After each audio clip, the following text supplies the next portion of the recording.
besnydenis, 'n hedendaagse dogma wat oral gepredik word, 'n hedendaagse vraagstuk, 'n vereiste vir saligheid. Is besnydenis belangrik?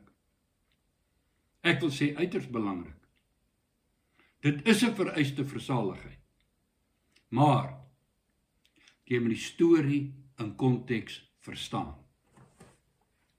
Die gereformeerdes sukkel met die besnydenis as verbondsteken tussen God en sy mense.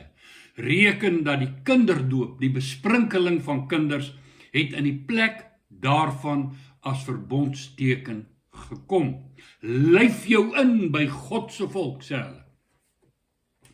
Dan is daar die ander, die Suid-Afrikaanse blanke Israel volk en Afrikaner, Jode in hulle verskeie forme, hulle verskeie bewegings en ander wetsgesinde en Joodse fees en sabbatsonderhouding gesindes, wat reken dat die besnydenis van die vooruit van die man is steeds die verbondsteken en dit lyf jou in by die Israel van God. Dit is nou, behalwe jou wit vel, blou-groen oë en ligte hare. Dit herinner my aan die vrou wat my eendag bel, jare gelede, om tog met haar man te kom praat. Môre word ek besny, sê die man vir my, so dronk. Herinner my aan hierdie man wat sê, hy's wit. Hy besef nou, sy bloedlyn is suiwer, Israelities. Môre word hy besny. Jy kan maar verduidelik wat Paulus vir Timoteus sê oor eindelose geslagsregisters in 1 Timoteus 1 vers 3 en verder. En wat hy sê oor fabels daar en eindelose geslagsregisters, oor twisvrae, oor onsinnige praatjies en kastige wetsgeleerdheid.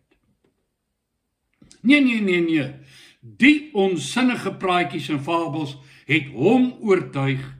Paulus is 'n ketter, 'n dwaalleraar, 'n vals profeet, 'n verraaier van die Joodse volk. Môre ontvang hy hangover en al. Die besnydenis as verbondsteken dat hy waarlik aan die Israel van God behoort. Reken sommer so ewe dat die teks in Galasiërs 5 vers 20 en 21, wat onder andere sê dat geen dronkaard die koninkryk van God sal beerwe nie van toepassing is op 'n suiwer bloed wit Afrikaner soos hy nie. Nou ja, besny is hy toe besny.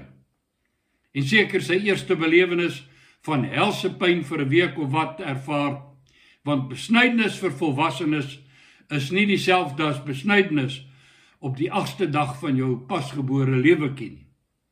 Seker maar gesorg dat hy die hele tyd dronk bly om nie die pyn te voel nie. Maar kom ons kom by besnydenis as vereiste vir saligheid. En laat ons begin by die begin van besnydenis. Genesis 17 vers 10. God beveel Abraham dat sy nageslag en hy as verbondsteken besny moet word. In vers 14 sê dan, as hulle een vind in die volk wat onbesnede is, moet hy uit sy volksgenote uitgeroei word. Onthou dit, hy moet uitgeroei word as hy nie besny is nie. Nou onthou, die besnydenis is nie ingestel by die gee van die wet van Moses nie. Dis ingestel voor die wet. Eintlik nie werklik 'n deel van die wet nie, maar iets wat kom voordat die wet daar was. Dit was God se verbondsteken tussen God en Abraham se nageslag, en daarom loop dit deur die geskiedenis van die hele skrif voort. En dit was 'n absolute vereiste vir almal wat in die Joodse godsdiens wou deel. Kyk maar na Moses. Moses is onbesny deur die Egiptiese koningshuis grootgemaak. Wanneer God hom roep om Israel uit Egipte te gaan bevry, gebeur die volgende op pad na Egipte, Eksodus 4:24. En toe op die pad in die herberg, het die Here hom teëgekom en wou hom doodmaak. Almal wat nie besny is nie, moet uitgeroei word uit die huis van Israel. God wil hom doodmaak, hy is 'n Jood, 'n Israeliet, maar nie besny nie. En God wil hom doodmaak. Waarom? Moses is onbesnede. En Moses word dan besny, voordat hy kan verder gaan. Besnydenis is 'n vereiste as jy aan God se volk wil behoort. Maar moenie nou ophou luister nie. Besnydenis is 'n vereiste. As jy deur God geroep word om vir hom diens te doen, is besnydenis 'n vereiste om 'n verbond met God te staan, om vir God te kan werk. God se mense is besnyde mense. Weer 'n keer, moet asseblief nie nou ophou luister nie, want jy gaan verdwaal. Daar is egter 'n onmiddellike probleem, wat deur God self uitgewys word, rakende besnydenis en die wet van Moses en besnydenis as verbond en verbondsteken.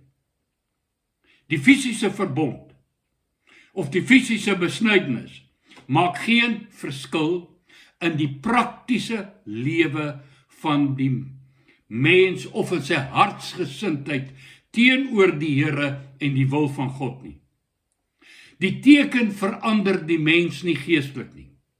Daarom sê die Here in Deuteronomium 10, sommer vroeg, besny dan die vooruit van julle hart en verhard nie julle nek verder nie. Hulle is besny, maar hulle hart is nie besny nie.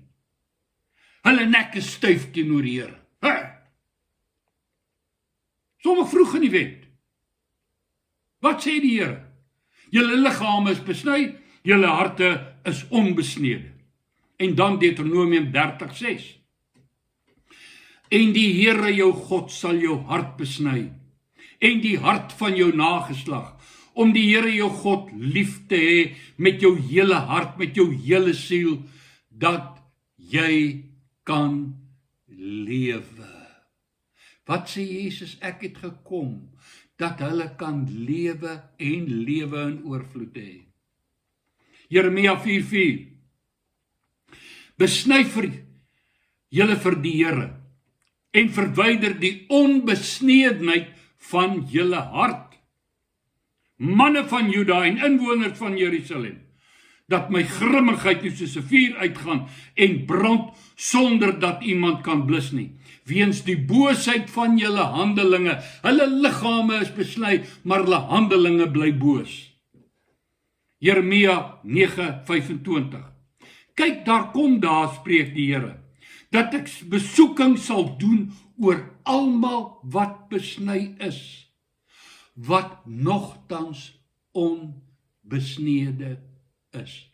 Hulle is besny, maar hulle is nie besny nie. Hier het jy reeds die verwysings na die noodsaak van 'n goddelike ingryping in die mens se innerlike. Na God wat harte besny, en die duidelike aanduiding dat die teken van die verbond slegs 'n teken is. Soos die trouring wel 'n teken is, maar geen trou aan jou huweliksmaat kan verseker as jy 'n dwaalende hart het nie.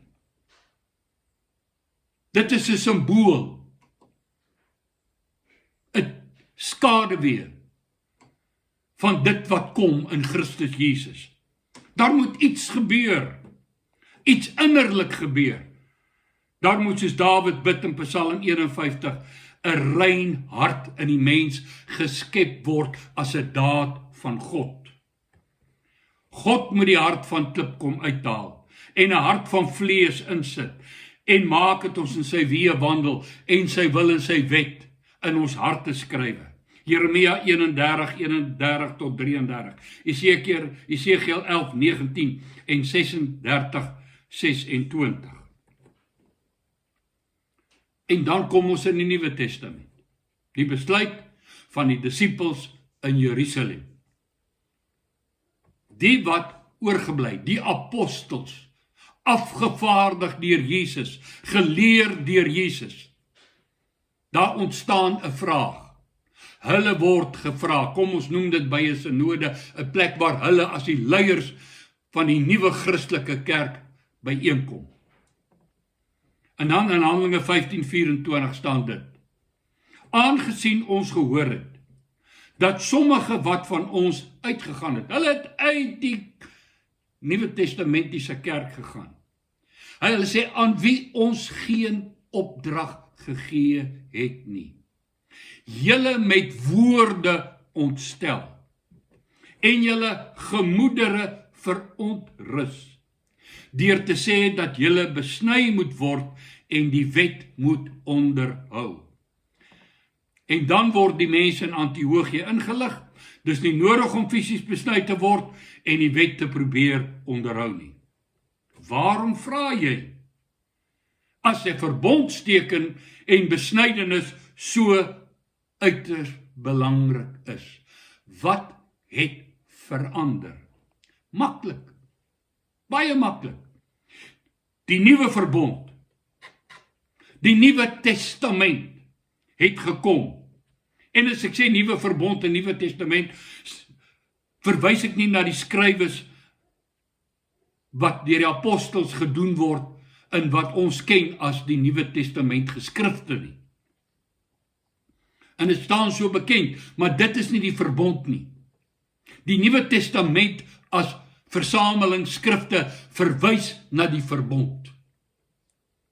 En die nuwe verbond se teken is nie kinderdoop, of grootdoop, of besnydenis van die vooruit van 'n man nie, maar wedergeboorte, die besnydenis van die hart. Lees die beredenering van Paulus in Romeine 2 en let op Romeine 2, 28 en 29. Hy sê die volgende: nie hy is 'n Jood wat dit in die openbaar is nie. Godsdienstige klere en titels en gewade en klokkies en doeke en hoede en wie weet wat. Hy sê, nie hy is 'n Jood wat dit in die openbaar is. Want daarvan hou om op die straat rabbi genoem te word, om te bid waar mense hom sien nie. En te wys in sy klere draag, ek is godsdienstig nie. Nie hy is 'n Jood wat dit nie openbaar is nie. Nie hy is 'n Christen wat dit in die openbaar is nie. In die vlees, sê hy. Maar hy is 'n Jood wat dit in die verborgene is. In die besnydenis. Die besnydenis is die besnydenis van die hart in die gees. Nie na die letter van die wet nie. Sy lof is nie uit mense nie, maar uit God. Mense sê nie, dis 'n rabbi, dis 'n priester, dis 'n biskop, dis 'n pastoor, jy kan dit sien, uit 'n onderste boortjie of wat ook al. Nee! Kyk, hulle gaan Saterdag kerk toe, hy gaan gereeld kerk toe, moet 'n Christen wees. Nee, besnydenis van die hart. Kyk ook Kolossense 2 vers 9. Hy sê so, en 10 en 11, want in hom, dis Jesus Christus, woon al die volheid van die Godheid liggaamlik. In hom. En julle het die volheid in hom, wat die hoof van alle owerheid en mag is. In wie julle ook besny is, met 'n besnydenis wat nie met hande verrig word nie. Deur die liggaam van die sondige vlees af te lê in die besnydenis van Christus, dis die innerlike besnydenis. Die ou uiterlike fisiese verbondsteken word in die Nuwe Testament vervul in die besnydenis van die hart. Galasiërs 6:15. Want in Christus Jesus het nog die besnydenis, nog die onbesnedenheid enige krag. Nie een van die twee tel. Ek's besny, ek's nie besny. Teken niks. Al wat in Jesus tel is 'n nuwe skepsel. In Christus Jesus het nog die besnydenis, nog die onbesnedenheid enige krag, maar 'n nuwe skepsel. 2 Korintiërs 5:17. Daarom as iemand in Christus is hy 'n nuwe skepsel. Die ou dinge het verbygegaan. Kyk, dit het alles nuut geword. Die besnydenis van jou hart, jou innerlike mens, wedergeboorte, is 'n absolute vereiste vir saligheid. Die besnydenis van jou vlees doen dit nie. Dit word nie vereis nie. Was net 'n simboliese teken in die Ou Testament, wat in en deur Jesus Christus en die werking van die Heilige Gees in jou innerlike moet realiseer, gebeur en manifesteer. Christus in jou aan die werk, om te wil en te werk na sy welbehae. Dis ons enigste hoop op heerlikheid. Jou hart moet besny word, nie jou lyf nie. En laat ek afsluit met 'n paar skrifverwysings vir die besnydenis gesindes. Galasiërs 5:2. Kyk, ek Paulus sê vir julle, dat as julle heel laat besny, Christus vir julle tot geen nut sal wees nie. Ek betuig dit weer aan elke mens wat hom laat besny, dat hy onder verpligting is om die hele wet, en dit is onberispelik te onderhou.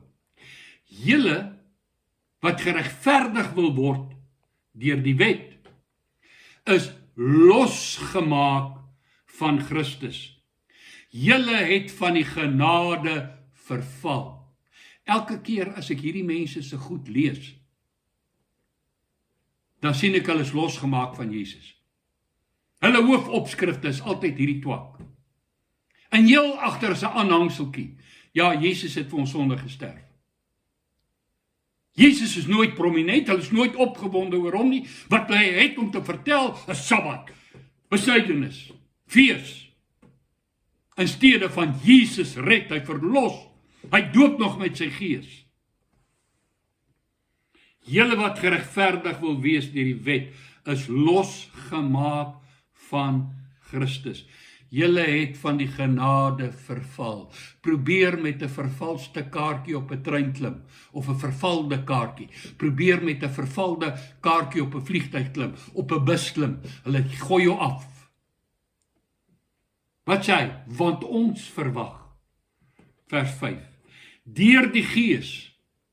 Ons verwag dat God in ons sal doen wat God wil doen. Sy wil laat geskied. Ons verwag deur die Gees, nie uit die wet nie, deur die Gees, uit die geloof, die geregtigheid waarop ons hoop, net soos Abraham voor die wet. Hier is nog verwysings, Galasiërs 6:12, 13, 14, 15. Almal wat 'n mooi vertoning in die vlees wil maak, die dwing julle om julle te laat besny, net om nie terwille van die kruis van Christus vervolg te word nie. Ons moet daarmee appearances daar hou, van godsdienstigheid, van vroomheid. Dis waar al die togas wat jy vandag in die kerk sien vandaan kom, 'n vertoning in die vlees. Dis waar al die titels vandaan kom, lees jou Bybel, dis waar die titels, ek is 'n profeet, gaan alles oor 'n vertoning in die vlees. Want ook hulle wat besny word, hou self nie die wet nie. Iemand het eendag gesê, jy leer mense, hulle hoef nie die wet te hou nie. Ek sê nee, ek leer niks, ek sê vir jou, jy hou nie die wet nie. Hulle hou self nie die wet nie. Maar hulle wil hê dat julle moet besny word, sodat hulle in julle vlees kan roem. Maar wat my betref, sê Paulus, en wat my George van Riet betref, mag ek nooit roem nie. Behalwe in die kruis van ons Here Jesus Christus, deur wie die wêreld vir my gekruisig is, en ek vir die wêreld. En daai wêreld sluit eie ek in, status in, posisie in, my eer in. Uit genade is ek gered. Want in Christus Jesus het nog die besnydenis, nog die onbesneedheid enige krag, maar 'n nuwe skepsel. En ek eindig met 'n vraag. Is jou hart besny? Ek stel nie belang om te weet of jou lyf besny is nie. Irrelevant, geen betekenis, besny of onbesnede. Is jou hart besny? Is jy wedergebore? Is jy 'n nuwe skepsel in Christus? Het jou lewe nuut geword? Is die ou dinge verby in jou lewe? Is jy klaar met die wêreld en sy roem en sy status en sy dronkerskap en sy hoerery en al die goed? God sal jou doodmaak met die ewige dood. Want in die hemel kom geen onbesnedene van hart nie. As daar die teken nie in jou lewe is, en skei, ek het jou nooit geken nie. Ja, maar ek het in u naam gepreek, gedit, gedat. Ja, Israel. In sy naam. Goddeloos. Gaan lees die geskiedenis. Gaan kyk hoe leef hulle vandag. En dis maar 'n ander storie, maar is jy wedergebore? Is jou hart besny? Vra nie of jy godsdienstig, vra nie van 'n kerk behoort nie. Ek stel nie belang om te weet oor jou dogma nie, jou teologiese kwalifikasies. Ek wil weet, is jy 'n nuwe skepsel? Want is al wat krag dra volgens my Bybel. Dankie dat jy na my luister. Mooi dag vir jou.